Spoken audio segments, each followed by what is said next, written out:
ವೀಕ್ಷಕರೆಲ್ಲರಿಗೂ ಸಾಪ್ತಾಹಿಕ ಭವಿಷ್ಯವಾಣಿ ವಿಶೇಷ ಕಾರ್ಯಕ್ರಮಕ್ಕೆ ಸ್ವಾಗತ. ಸ್ನೇಹಿತರೆ, ಸೆಪ್ಟೆಂಬರ್ ತಿಂಗಳ ಈ ವಾರದಲ್ಲಿ ಸೂರ್ಯ ಮತ್ತು ಬುಧನ ಸಂಯೋಗದಿಂದಾಗಿ ಬುಧಾದಿತ್ಯ ರಾಜಯೋಗವು ಪ್ರಭಾವಶಾಲಿ ಆಗಿರುವುದು. ಕನ್ಯಾ ರಾಶಿಯಲ್ಲಿ ಸೂರ್ಯ ಮತ್ತು ಬುಧನ ಸಂಯೋಗದೊಂದಿಗೆ ಈ ವಾರ 2 ಗ್ರಹಗಳ ರಾಶಿ ಬದಲಾವಣೆಯಾಗುವುದು. ಜೊತೆಗೆ ಸೂರ್ಯ ಬುಧನ ಸಂಯೋಗದಿಂದಾಗಿ ಬುಧಾದಿತ್ಯ ರಾಜಯೋಗದ ನಿರ್ಮಾಣವಾಗಲಿದೆ. ಜ್ಯೋತಿಷ್ಯ ಶಾಸ್ತ್ರದ ಪ್ರಕಾರ ಸೂರ್ಯ ಮತ್ತು ಬುಧ ಗ್ರಹಗಳನ್ನು ಶುಭ ಗ್ರಹಗಳು ಎಂದು ಕರೆಯಲಾಗುತ್ತದೆ. ಈ ಸಂಯೋಗವು ವ್ಯಕ್ತಿಯ ಗೌರವ, ಖ್ಯಾತಿ ಮತ್ತು ವೃತ್ತಿ ಜೀವನದಲ್ಲಿ ಉತ್ತಮ ಯಶಸ್ಸನ್ನು ಪಡೆಯುವಂತೆ ಮಾಡುವುದು. ಈ ವಾರ 5 ರಾಶಿಗಳ ಸೇರಿದ ಜನರು ತಾವೊಂದುಕೊಂಡಂತಹ ಉತ್ತಮ ಅವಕಾಶಗಳನ್ನು ಪಡೆಯುವರು ಮತ್ತು ಭೂಮಿ ಹಾಗೂ ಮನೆಗೆ ಸಂಬಂಧಿಸಿದಂತೆ ಶುಭ ಸುದ್ದಿಯನ್ನು ಪಡೆಯಲಿದ್ದಾರೆ. ಜೊತೆಗೆ ವೃತ್ತಿ ಜೀವನದಲ್ಲಿ ಯಶಸ್ಸು ಮತ್ತು ತಾವೊಂದುಕೊಂಡಂತಹ ಆಸೆಗಳು ಈಡೇರುವ ಯೋಗವನ್ನು ಪಡೆಯಲಿದ್ದಾರೆ. ಸೆಪ್ಟೆಂಬರ್ 15 ರಿಂದ ಸೆಪ್ಟೆಂಬರ್ 21 ರವರೆಗಿನ ಧನು ರಾಶಿಯವರ ಭವಿಷ್ಯವನ್ನು ತಿಳಿದುಕೊಳ್ಳೋಣ. ಈ ವಾರದನು ರಾಶಿಯವರ ಫಲಾಫಲಗಳೇನು, ಗ್ರಹಗತಿಗಳು ಹೇಗಿರಲಿವೆ, ಕೌಟುಂಬಿಕ, ಸಾಮಾಜಿಕ ಜೀವನ ಹಾಗೂ ವ್ಯಾಪಾರ ವಹಿವಾಟು ಹೇಗೆ ನಡೆಯಲಿದೆ, ಅಲ್ಲದೆ ಯಾವೆಲ್ಲ ಸಮಸ್ಯೆಗಳು ನಿಮ್ಮನ್ನು ಈ ಸಾಪ್ತಾಹಿಕದಲ್ಲಿ ಕಾಡಲಿವೆ, ಅವುಗಳಿಗೆ ಪರಿಹಾರಗಳೇನು ಎಂಬುದನ್ನು ತಿಳಿಯಲು ಈ ವಿಡಿಯೋವನ್ನು ಸಂಪೂರ್ಣವಾಗಿ ವೀಕ್ಷಿಸಿ. ನೀವಿನ್ನೂ ನಮ್ಮ ಚಾನೆಲ್ ಸಬ್ಸ್ಕ್ರೈಬ್ ಮಾಡದೇ ಇದ್ದರೆ ಕೂಡಲೇ ನಮ್ಮ ಚಾನೆಲ್ ಸಬ್ಸ್ಕ್ರೈಬ್ ಮಾಡಿ. ಹೆಚ್ಚಿನ ವಿಡಿಯೋ ಅಪ್ಡೇಟ್ಗಾಗಿ ಪಕ್ಕದ ಬೆಲ್ ಐಕಾನ್ ಬಟನ್ ಕ್ಲಿಕ್ ಮಾಡಿ. ಸ್ನೇಹಿತರೆ, ಧನು ರಾಶಿಗೆ ಸೇರಿದ ಜನರಿಗೆ ಈ ವಾರ ನಿಮ್ಮ ಹಲವು ಆಸೆಗಳು ಈಡೇರುವುದು. ಈ ವಾರ ನಿಮ್ಮ ಕಠಿಣ ಪರಿಶ್ರಮ ನಿಮಗೆ ತಕ್ಕ ಪ್ರತಿಫಲವನ್ನು ನೀಡಲಿದೆ. ಇದರಿಂದಾಗಿ ಈ ವಾರ ನೀವು ಸಾಕಷ್ಟು ಸಂತೋಷದಿಂದಿರುವಿರಿ.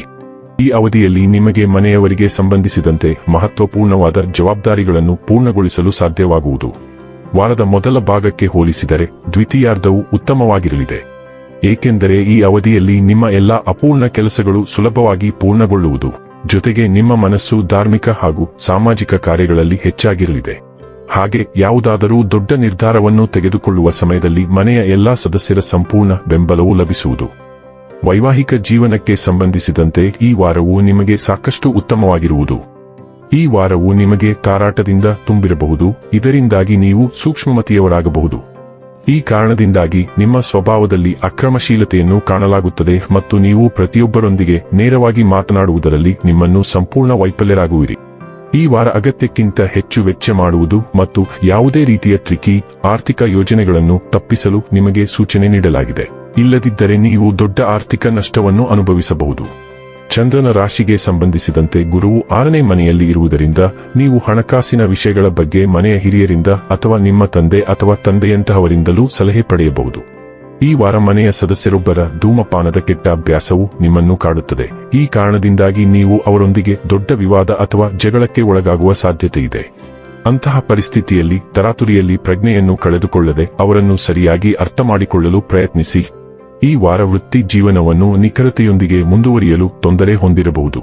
ಆದರೆ ನೀವು ನಿಮ್ಮನ್ನು ಇತರರಿಂದ ಅತ್ಯುನ್ನತ ಎಂದು ಪರಿಗಣಿಸಿ ಈ ಸಮಯದಲ್ಲಿ ಇತರರ ಸಹಾಯ ಪಡೆಯಲು ನಿಮ್ಮನ್ನು ತಡೆಯುತ್ತೀರಿ. ಇದರಿಂದಾಗಿ ನೀವು ಭವಿಷ್ಯದಲ್ಲಿ ವೈಫಲ್ಯವನ್ನು ಕಾಣಬಹುದು. ಈ ವಾರ ವಿದ್ಯಾರ್ಥಿಗಳು ಆರೋಗ್ಯವಾಗಿರಲು ಸಮತೋಲಿತ ಆಹಾರವನ್ನು ತೆಗೆದುಕೊಳ್ಳಬೇಕು.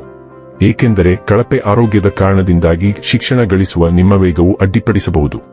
ಅಂತಹ ಪರಿಸ್ಥಿತಿಯಲ್ಲಿ ನೀವು ಅನೇಕ ಸಮಸ್ಯೆಗಳನ್ನು ಎದುರಿಸಬೇಕಾಗುತ್ತದೆ. ಆದ್ದರಿಂದ ಆರಂಭದಿಂದಲೇ ನಿಮ್ಮ ಆರೋಗ್ಯದ ಬಗ್ಗೆ ಸ್ವಲ್ಪವೂ ನಿರ್ಲಕ್ಷಿಸಬೇಡಿ. ಕನ್ಯಾ ರಾಶಿಯ ಭೂಮಿಯ ರಾಶಿಯಲ್ಲಿ ಪ್ರಬಲವಾದ ಭಾಗಶಃ ಸೂರ್ಯಗ್ರಹಣವಿದ್ದು ಮುಂದಿನ 6 ತಿಂಗಳ ದೀರ್ಘಾವಧಿಯಲ್ಲಿ ನಿಮ್ಮ ವೃತ್ತಿ ಜೀವನದಲ್ಲಿ ನೇರ ಬದಲಾವಣೆಗಳನ್ನು ತರುತ್ತದೆ. ನಿಮ್ಮನ್ನು ವ್ಯಾಖ್ಯಾನಿಸಿದ ಒಂದು ಯೋಜನೆ ಅಥವಾ ವೃತ್ತಿಪರ ಪಾತ್ರವು ಕೊನೆಗೊಳ್ಳುತ್ತದೆ ಮತ್ತು ಹೊಸ ಅವಕಾಶವು ಹೊರಹೊಮ್ಮುತ್ತದೆ. ಅದು ನಿಮ್ಮನ್ನು ಬೇರೆ ದಿಕ್ಕಿಗೆ ತಳ್ಳುತ್ತದೆ. ಜನರು ಕೆಲಸದ ಸ್ಥಳದಲ್ಲಿ ನಿಮ್ಮ ಕ್ರಿಯೆಗಳನ್ನು ಹೆಚ್ಚು ಹತ್ತಿರದಿಂದ ವೀಕ್ಷಿಸುವುದರಿಂದ ನೀವು ಹೆಚ್ಚಿನ ಗೋಚರತೆಯನ್ನು ಪಡೆಯುತ್ತೀರಿ ಮತ್ತು ನಿಮ್ಮ ದೀರ್ಘಕಾಲೀನ ವೃತ್ತಿಜೀವನದ ಹಾದಿಯ ಮೇಲೆ ಪರಿಣಾಮ ಬೀರುವ ನಿರ್ಧಾರಗಳನ್ನು ನೀವು ತೆಗೆದುಕೊಳ್ಳಬೇಕಾಗುತ್ತದೆ. ಕೆಲಸದ ಸ್ಥಳದಲ್ಲಿ ಹಠಾತ್ ಬದಲಾವಣೆ ಇರುತ್ತದೆ. ವಿಶೇಷವಾಗಿ ಸಂಬಂಧಿತ ಅಧಿಕಾರ ವಿಷಯಗಳು ಸಹ ಇರುತ್ತವೆ. ಗ್ರಹಣವು ನಿಮ್ಮ ವೃತ್ತಿಪರ ಬೆಳವಣಿಗೆಯನ್ನು ತಡೆಯುವ ಮಾದರಿಗಳನ್ನು ಬಿಡಲು ನಿಮ್ಮನ್ನು ತಳ್ಳುತ್ತದೆ ಮತ್ತು ನೀವು ಹೊಸ ವೃತ್ತಿ ಚಕ್ರಕ್ಕೆ ಹೆಜ್ಜೆ ಹಾಕುತ್ತೀರಿ. ನಿಮ್ಮ 9ನೇ ಮನೆಯ ಮೂಲಕ ಶುಕ್ರ ಸಂಚಾರ ನಡೆಯುತ್ತಿದೆ. ಆದ್ದರಿಂದ ನೀವು ಕಲಿಯಲು ಮತ್ತು ಬೆಳೆಯಲು ಆಳವಾದ ಬಯಕೆಯನ್ನು ಹೊಂದಿದ್ದೀರಿ. ಇದು ಒಂದು ವಾರ ಅಲ್ಲಿ ನೀವು ಆಧ್ಯಾತ್ಮಿಕ ಅಥವಾ ತಾತ್ವಿಕ ಅನ್ವೇಷಣೆಗಳು ಪ್ರಕಟಣೆಯ ಮೂಲಕ ಸಂತೋಷವನ್ನು ಅನುಭವಿಸುತ್ತೀರಿ ಮತ್ತು ನಿಮ್ಮ ಧರ್ಮ, ಕಾನೂನು ಮತ್ತು ಉನ್ನತ ಜ್ಞಾನವು ಬೆಳೆಯುತ್ತದೆ. ಕಲಿಕೆ ಅಥವಾ ವಿರಾಮಕ್ಕೆ ಸಂಬಂಧಿಸಿದ ಪ್ರಯಾಣವು ಸಂತೋಷವನ್ನು ತರುತ್ತದೆ ಮತ್ತು ನಿಮ್ಮಲ್ಲಿ ಕೆಲವರು ವಿದೇಶಿ ಸಹಯೋಗಗಳು ಅಥವಾ ಪ್ರಯಾಣಗಳನ್ನು ಹೊಂದಿರುತ್ತಾರೆ. ಶಿಕ್ಷಕರು ಮತ್ತು ಮಾರ್ಗದರ್ಶಕರು ಗಮನಾರ್ಹವಾದ ಬಲವಾದ ಪಾತ್ರವನ್ನು ವಹಿಸುತ್ತಾರೆ ಮತ್ತು ಅವರು ನಿಮ್ಮನ್ನು ಬೆಂಬಲಿಸುತ್ತಾರೆ. ನಿಮ್ಮ ತಂದೆಯಂತಹ ವ್ಯಕ್ತಿಗಳೊಂದಿಗೆ ನೀವು ಅರ್ಥಪೂರ್ಣ ಸಂಭಾಷಣೆ ನಡೆಸುತ್ತೀರಿ. ಸೂರ್ಯನು ತುಲಾ ರಾಶಿಗೆ ಹೋಗುತ್ತಾನೆ ಮತ್ತು ಮಂಗಳನು ಸಹ ಅಲ್ಲಿಯೇ ಇರುತ್ತಾನೆ. ಆದ್ದರಿಂದ ನಿಮ್ಮ ಸ್ನೇಹ ಜಾಲಗಳು ಮತ್ತು ಸಾಮೂಹಿಕ ಯೋಜನೆಗಳು ಮುಖ್ಯವಾಗುತ್ತವೆ.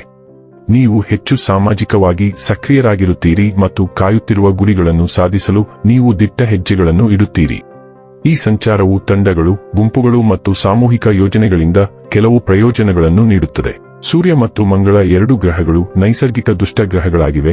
ಆದ್ದರಿಂದ ನಿಮ್ಮ ತಂಡದ ಸದಸ್ಯರೊಂದಿಗೆ ವಾದಗಳಿಗೆ ಅವಕಾಶಗಳಿವೆ. ಆದ್ದರಿಂದ ನೀವು ಪರಸ್ಪರ ಗೌರವಿಸುತ್ತೀರಿ ಎಂದು ಖಚಿತಪಡಿಸಿಕೊಳ್ಳಿ. ದಯವಿಟ್ಟು ನಿಮ್ಮ ತಂಡದಲ್ಲಿರುವ ವಿರುದ್ಧ ಲಿಂಗದ ಜನರಿಂದ ಒಂದು ಕೈ ಅಂತರವನ್ನು ಇರಿಸಿ. ಇನ್ನು ಕೊನೆಯದಾಗಿ ಮಾಡಿಕೊಳ್ಳಬೇಕಾದ ಉಪಾಯಗಳ ಕುರಿತು ನೋಡುವುದಾದರೆ, ಪ್ರತಿದಿನ ಹನುಮಾನ್ ಚಾಲೀಸಾ ಪಠಿಸಿ. ವೀಕ್ಷಕರೇ, ಇದಾಗಿತ್ತು ಧನು ರಾಶಿಯ ಜಾತಕದವರ ಸೆಪ್ಟೆಂಬರ್ 15 ರಿಂದ ಸೆಪ್ಟೆಂಬರ್ 21 ರವರೆಗಿನ ಫಲದ ಮಾಹಿತಿ ಇಷ್ಟವಾದರೆ ವಿಡಿಯೋವನ್ನು ಲೈಕ್ ಮತ್ತು ಶೇರ್ ಮಾಡಿ. ಹಾಗೆ ಚಾನೆಲ್ ಸಬ್ಸ್ಕ್ರೈಬ್ ಮಾಡುವುದರ ಜೊತೆಗೆ ನಿರಂತರ ವಿಡಿಯೋ ಅಪ್ಡೇಟ್ಸ್ಗಳಿಗಾಗಿ ಪಕ್ಕದ ಬೆಲ್ ಐಕಾನ್ ಕ್ಲಿಕ್ ಮಾಡಿ.